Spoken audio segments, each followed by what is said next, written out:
नमस्कार, मेरा नाम है यशदीप और आपका एक बार फिर से स्वागत है क्राइम कहानी चैनल पर। आज की कहानी हांगकांग की है। इस कहानी की घटनाएं ऐसी हैं जिसे सुनकर शायद आप विचलित हो सकते हैं, इसीलिए आप अभी से इस वीडियो को छोड़कर जा सकते हैं। ये कहानी एक 24 साल की महिला फान मेन यी पर हुए क्रूरता, हिंसा और यातनाओं की है। वो टॉर्चर, वो यातनाएं ऐसी दर्दनाक और इतनी असहनीय थीं जिसकी हम कल्पना भी नहीं कर सकते। फान के जन्म के बाद ही उसके माँ बाप ने उसे छोड़ दिया था, जिसकी वजह से जन्म से ही उसे अनाथालय में रहना पड़ा। वहीं उसकी परवरिश भी हुई। जब वो 15 साल की हुई तब उसे अनाथालय से भी निकाल दिया गया। कारण था, उस अनाथालय में 15 साल से ऊपर के बच्चे नहीं रह सकते थे। फान को किसी परिवार ने एडॉप्ट भी नहीं किया था। फान सड़क पर आ गई। बेघर होने के बाद किसी तरह उस 15 साल की बच्ची ने अपने आप को जिंदा रखा। वो सड़कों पर आवारा लोगों के साथ रहने को मजबूर हो गई। गलत लोगों की संगत में आकर बहुत कम उम्र में ही उसे नशे की आदत लग गई। नशा खरीदने के लिए जब उसे पैसों की ज़रूरत पड़ी तब वो प्रोस्टिट्यूशन के धंधे में उतर गई। ऐसा नहीं था कि वो पैसे केवल नशे के लिए कमाती थी, जिंदा रहने के लिए भी पैसों की ज़रूरत पड़ती है। किसी तरह वो अपने आप को जिंदा रखने में कामयाब रही। इसी बीच उसकी मुलाकात शी युएन नाम के एक युवक से हुई। शी युएन फान का ग्राहक था। दोनों साथ में नशा भी करते थे।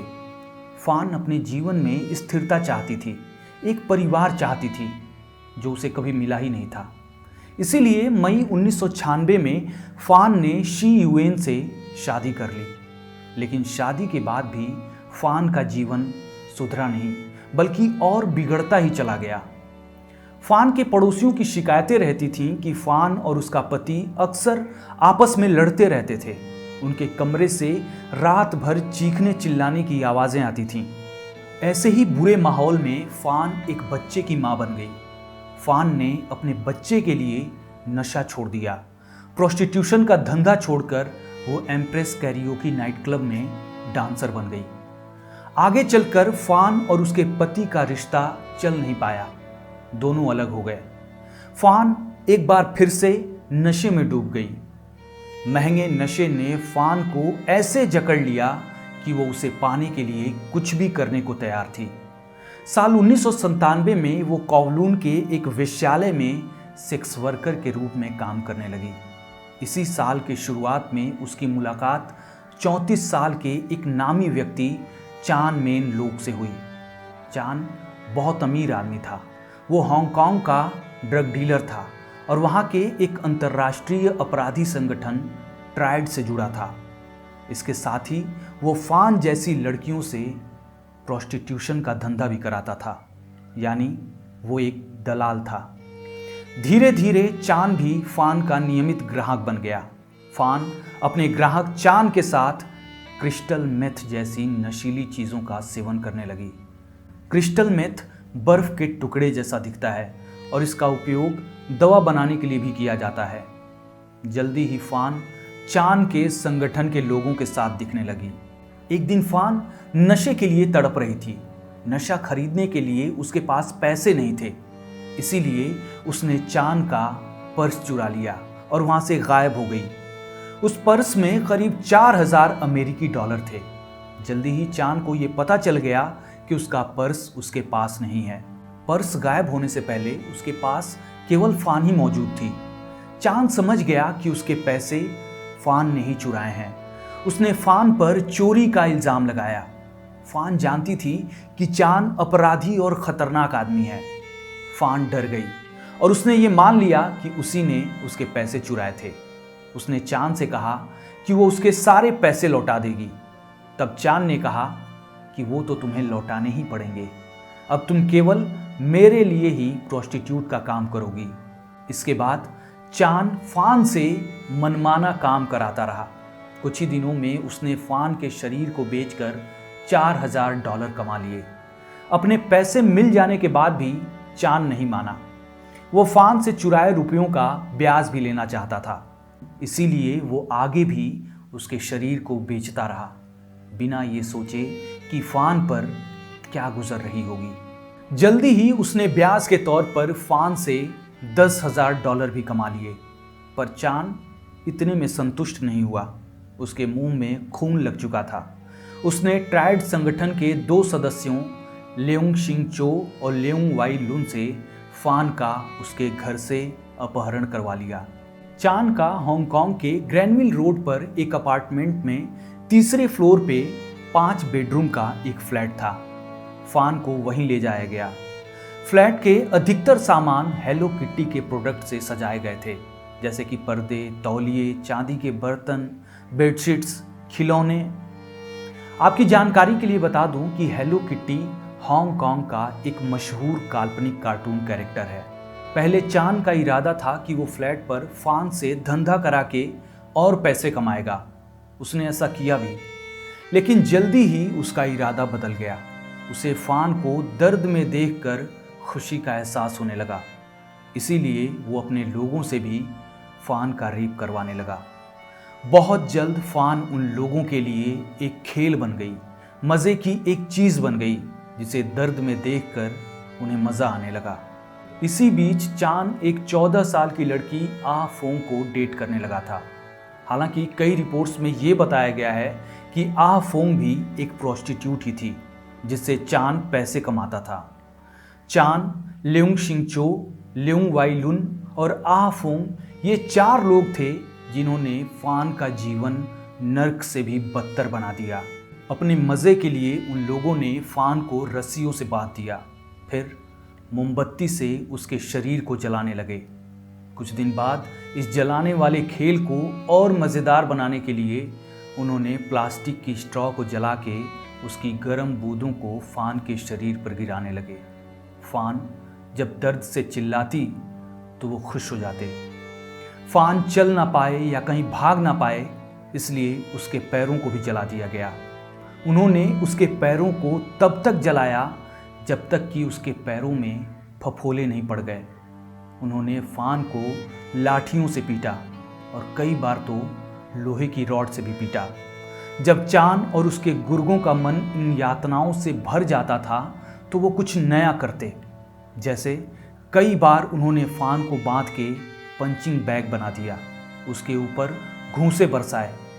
एक बार तो चान, ओ फोंग और उसके 2 साथियों ने फान के सिर पर ज़ोर ज़ोर से 50 से ज़्यादा बार लात मारी। फान का शरीर घावों और मवादों से भर चुका था। न जाने कितने कष्ट में रही होगी वो, इसका अंदाज़ा लगा पाना भी मुश्किल है। लेकिन चान और उसके साथियों को इसकी कोई परवाह नहीं थी।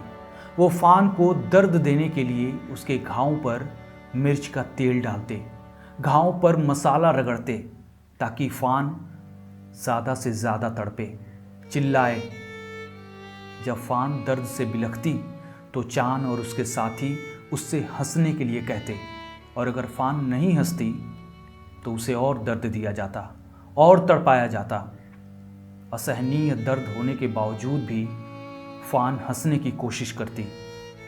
चान और उसके साथियों ने कई बार फान के ऊपर पेशाब किया, कई बार तो उसके मुंह में ही कर दिया। अगर वो उसे उगल देती तब फान को और मारा जाता। एक बार तो वो 14 साल की लड़की ओ फोंग ने केवल अपने मज़े के लिए फान को अपना मल तक खिला दिया। ऐसा कई बार हुआ जब फान को बिजली के तारों से लपेटकर छत से लटका दिया गया और उसे लोहे की रॉड से पीटा गया। फिर रात भर वैसे ही उसे छत से लटकता छोड़ दिया गया। जब फान दर्द से बेहोश हो जाती तो चान और उसके दोस्त बाहर वीडियो गेम खेलने चले जाते। फिर जब वीडियो गेम से उनका मन भर जाता तब वो फान के पास पहुंच जाते। इन भयंकर असहनीय यातनाओं से फान को बहुत देर से मुक्ति मिली। करीब 1 महीने से भी अधिक समय तक वो चान, ओ फोंग, लेउंग शिंग चो और लेउंग वाई लुन के हाथों टॉर्चर होती रही। आखिरकार 1999 के अप्रैल की 14 या 15 की रात को वो दर्द और यातनाओं से आज़ाद हो गई। चान और उसके साथी जब फ्लैट में गए तो उन्होंने फान को मृत पाया। फान की लाश को ठिकाने लगाने के लिए चान के गुर्गे उसकी लाश को बाथटब में ले गए। फिर आरी से उसकी लाश को कई टुकड़ों में काट दिया।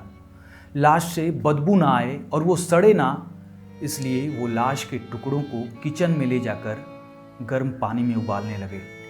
उनके वहशीपन को देखिए कि जिस चूल्हे पर लाश के टुकड़े उबाले जा रहे थे, उसी पर एक तरफ दोपहर का खाना भी पकाया जा रहा था।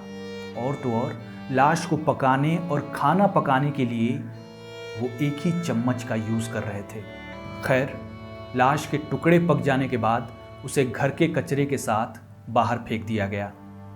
बस लाश में फान का सिर बच गया था, तो ल्यूंग शिंग चो ने सिर को उबालने के लिए चूल्हे पर चढ़ा दिया। फिर उसने ओह फोंग से कहा कि एक बार आकर देखो कि किसी इंसान का सिर कैसे पकता है। फोंग के हिसाब से जब उसने वो सीन देखा तो वो डर गई। तब ल्यूंग शिंग चो ने कहा कि डरो मत, ऐसी कल्पना करो कि तुम टीवी देख रही हो। फिर फोंग ने जाकर उस राक्षसी कृत्य को देखा। बाद में उसने बताया था कि उसे सच में ऐसा महसूस हुआ कि वो ये सब किसी टीवी में देख रही है। उस सर को भी उबालने के लिए उन्हीं बर्तनों का यूज़ किया गया जिनमें वो खुद के लिए खाना पकाते थे। सिर जब उबलकर केवल खोपड़ी भर रह गई तो उसे हेलो किट्टी के जलपरी वाले गुड़िया के अंदर डालकर सिल दिया गया। इस तरह फान की लाश को ठिकाने लगा दिया गया। इसके अलावा चान और उसके दोस्तों ने फान का एक दांत और उसके कुछ आंतरिक अंगों को प्लास्टिक के एक पैकेट में रख दिया। फान की मौत को करीब 1 महीना बीत गया। इस बीच 14 साल की लड़की ओ फोंग के साथ अजीबोगरीब घटनाएं होने लगी। ये वही बच्ची थी जिसने चान और उसके दोनों गुर्गों के साथ मिलकर फान को यातनाएं दी थीं। ओ फोंग अपने साथ हो रहे अजीबोगरीब घटनाओं से इतना डर गई कि वो मई 1999 में पुलिस के पास पहुंच गई। फोंग ने पुलिस को बताया कि उसे एक भूत ने परेशान कर दिया है। वो भूत उसके सपने में आता है और उसे सोने नहीं देता। पुलिस फोंग के इस बचकानी बात पर हंसने लगी। पुलिस ने उसे समझाया कि ये सब तुम्हारा एक सपना है और कुछ नहीं। पुलिस ने फोंग की बातों पर ज़्यादा ध्यान ना देते हुए उसे घर जाने के लिए बोल दिया, लेकिन फोंग नहीं मानी। उसने बताया कि वो भूत एक महिला का है और वो भूत मेरे सपने में इसलिए आता है क्योंकि मैं उसकी हत्या में शामिल थी। एक 14 साल की बच्ची की हत्या वाली बात सुनकर पुलिस हैरान हो गई। इसके बाद पुलिस फोंग की बातों में गंभीरता दिखाने लगी। फोंग पुलिस को ग्रैनविल के उस अपार्टमेंट में ले गई जहां फान को यातनाएं देकर मार दिया गया था। फोंग ने पुलिस को हेलो किट्टी की जलपरी वाली गुड़िया दिखाई जिसमें फान की खोपड़ी डालकर सिल दी गई थी। पुलिस ने वो खोपड़ी बरामद कर ली।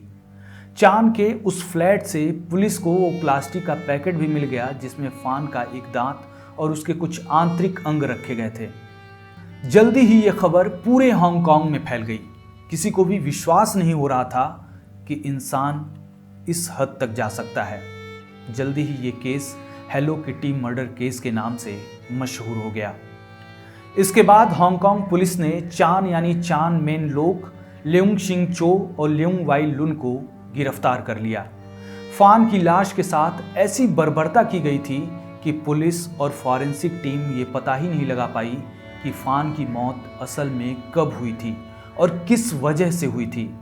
मामला अदालत में गया। ओ फोंग ने अदालत में चान और उसके दोनों गुर्गों के खिलाफ गवाही दी।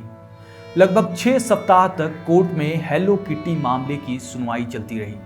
आरोपियों ने दलील दी कि फान की मौत ड्रग्स के ओवरडोज की वजह से हुई थी, ना कि उन्होंने फान की हत्या की थी। पोस्टमार्टम रिपोर्ट भी साफ नहीं थी जिससे यह सिद्ध हो पाता कि फान की हत्या की गई थी। लेकिन कोर्ट ने यह मान लिया कि फान को बहुत यातनाएं दी गई थीं, उसे बहुत टॉर्चर किया गया था। कोर्ट ने कहा कि आरोपियों का इरादा फान को जान से मारने का नहीं था, मतलब कि आरोपियों ने फान को नहीं मारा था बल्कि वो अपनी चोटों से मर गई थी। 7 दिसंबर साल 2000 को जस्टिस पीटर गुएन ने चान मेन लोक, ल्यूंग शिंग चो और ल्यूंग वाई लुन को आजीवन कारावास की सजा सुना दी। उन्होंने कहा कि 20 सालों तक इन आरोपियों के पैरोल पर कोई सुनवाई नहीं होगी। जस्टिस पीटर गुएन ने टिप्पणी की कि हांगकांग में बीते सालों में किसी भी अदालत ने या जज ने इस तरह की क्रूरता और अमानवीयता का मामला नहीं देखा था। हालांकि जज के इस निर्णय का हांगकांग में बहुत विरोध हुआ। लोग दोषियों के लिए मौत की सज़ा की मांग कर रहे थे, लेकिन अफसोस फान को सही न्याय नहीं मिल पाया। चान मेन लोक और ल्योंग वाई लुन स्टेनली जेल में उम्र कैद की सज़ा काट रहे थे। तीसरा आरोपी ल्योंग शिंग चो साल 2011 में रिहा हो गया था। रिहा होने के बाद साल 2021 में उसे एक बच्ची के साथ छेड़छाड़ के मामले में एक बार फिर से गिरफ्तार कर लिया गया था। हेलो किटी मामले में आरोपियों को सज़ा मिले 20 साल से ज़्यादा का समय हो चुका है। चान मेन लोक और ल्योंग वाई लुन को पैरोल मिली या नहीं, इसकी कोई खबर किसी न्यूज़ में नहीं आई। अभी दोनों कहाँ हैं, इसकी भी कोई खबर नहीं है। बताया जाता है कि जिस अपार्टमेंट में फान के साथ ये हैवानियत हुई थी, उसमें कोई रहना नहीं चाहता था। सालों तक वो अपार्टमेंट खाली रहा। कुछ लोगों ने कहा कि उस अपार्टमेंट में फान की आत्मा घूमती रहती है। एक खरीदार ने 2012 में उस बिल्डिंग को गिरवा दिया। फिर 2016 में वहाँ एक होटल बना दिया गया। बाद में इस हेलो किटी मर्डर केस पर एक फिल्म भी बनाई गई, जिसका नाम है there is a secret in my shoe. तो यही आज की कहानी थी। अगली कहानी में जल्दी ही आपसे मुलाकात होगी। मेरा नाम है यशदीप और आप क्राइम कहानी देख रहे थे। जय हिंद।